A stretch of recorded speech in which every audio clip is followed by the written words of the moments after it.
Bonjour mes chers élèves, heureuse de vous voir encore une fois dans cette séance de révision. Et aujourd'hui, je vous propose de réviser ensemble le texte narratif. Comment rédiger un texte narratif? Donc, quand on dit texte narratif, cela veut dire narrer, donc raconter. Et souvent, dans des productions écrites, vous êtes appelé, invité à rédiger des histoires vécues ou qui peuvent être vécues.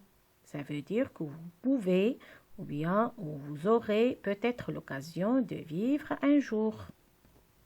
Donc, qu'est-ce qu'un texte narratif? Comment peut-on bien rédiger un texte narratif?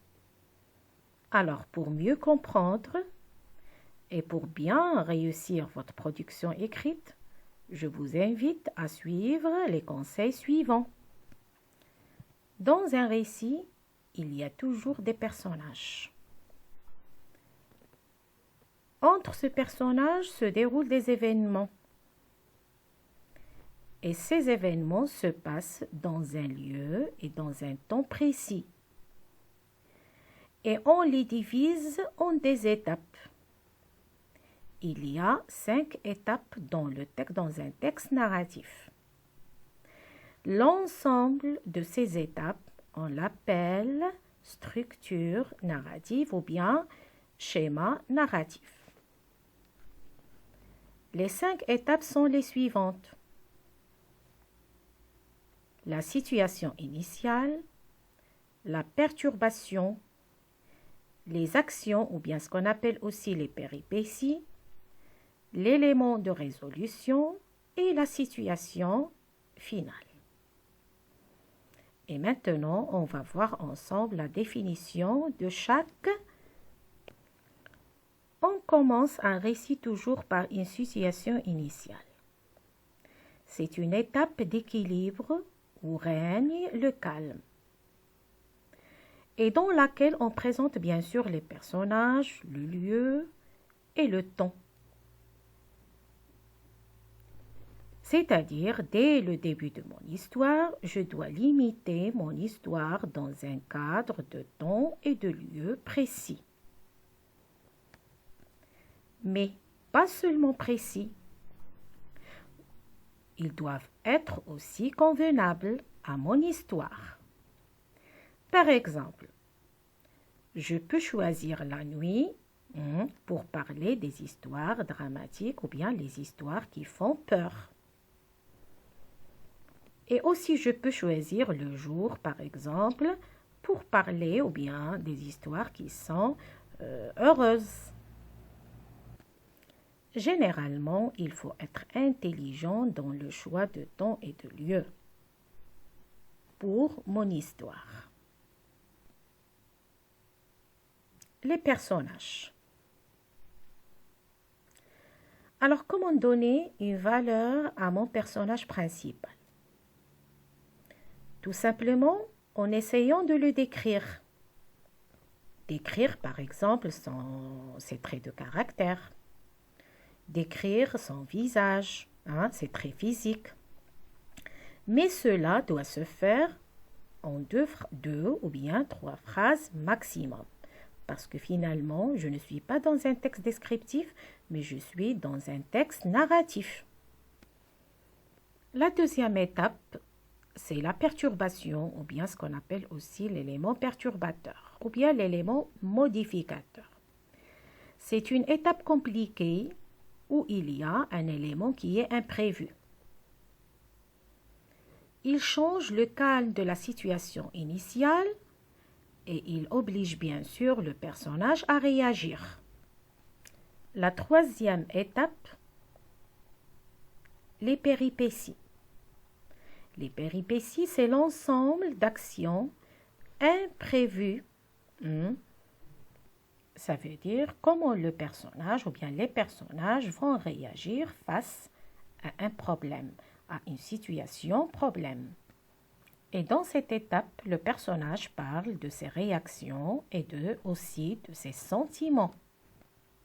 C'est très intéressant de parler de ses sentiments.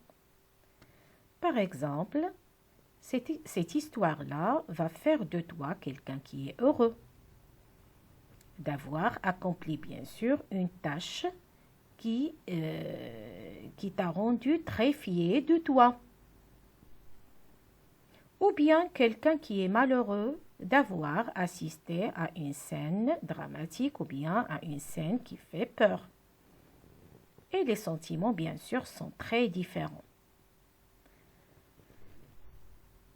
Mais l'essentiel, il est vraiment essentiel dans un texte narratif de s'arrêter pour parler, pour découvrir ses sentiments. Ceci va enrichir ton histoire. Et en même temps, tu dois montrer aussi comment tu as réagi face à quelque situation. La quatrième étape, c'est l'étape de la résolution. Tout simplement, c'est l'étape de la solution. Et finalement, la situation finale, c'est la fin de l'histoire. C'est l'étape où on repère l'équilibre. Tu peux fermer ta production par la leçon que tu peux tirer de cette histoire-là. Par exemple, tu peux dire que ceci m'a appris d'être plus attentif, ceci m'a appris de ne pas juger les autres sur les apparences, etc. Donc, selon la situation, bien sûr. Et bien sûr, les temps verbaux, à ne pas oublier les temps de base d'un récit, le passé simple et l'imparfait. Et bien sûr, on peut faire appel à d'autres temps, par exemple, le plus que parfait, pour exprimer l'antériorité, ça veut dire une action antérieure par rapport à l'action en cours, ou bien le conditionnel présent pour exprimer le futur dans le passé. Et maintenant, je vous propose de faire le sujet suivant, tout en suivant les conseils déjà donnés. Donc, je lis le sujet. Il vous est arrivé d'aider quelqu'un en difficulté. Racontez cette histoire et décrivez vos sentiments. Donc, vous avez déjà aidé quelqu'un qui était en difficulté. Vous allez raconter comment, bien sûr, en décrivant vos sentiments. Alors, j'ai ici un exemple. C'était un jour hivernal quand je revenais de la salle de sport. Il faisait très froid et il pleuvait très fort. Donc la situation initiale, le cadre spatial et temporel. Les rues étaient presque vides. Tous les passants se hâtaient pour rentrer chez eux. À mon tour, j'accélérais mes pas. Donc, quand vous remarquez ici, la narration est à la première personne de singulier. Le narrateur est un personnage de l'histoire. J'accélérais mes pas, la tête cachée sous mon capuchon de peur d'être mouillée. Un moment, donc l'élément perturbateur ou bien la perturbation, la deuxième étape dans le schéma narratif.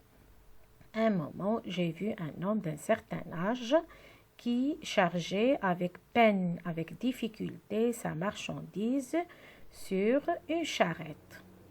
Alors, une petite description ici du vieillard. Il paraissait très épuisé, très fatigué. Il avait le visage ridé et les yeux cernés. Je m'approchais, donc ma réaction ici, je m'approchais de lui. Je me mis à l'aider, et à installer rapidement toutes ses affaires sur la charrette. Un grand sourire se dessina sur ses lèvres, puis avant de partir, il me remercia en tapant sur mes épaules. Très fier de ce petit geste, donc j'étais très fier de moi. Ici, j'ai parlé de mon sentiment, sentiment de fierté. Très fier de ce petit geste, je continuais mon chemin, mais très soucieux de la situation de quelques personnes qui sont encore obligées de travailler malgré leur âge.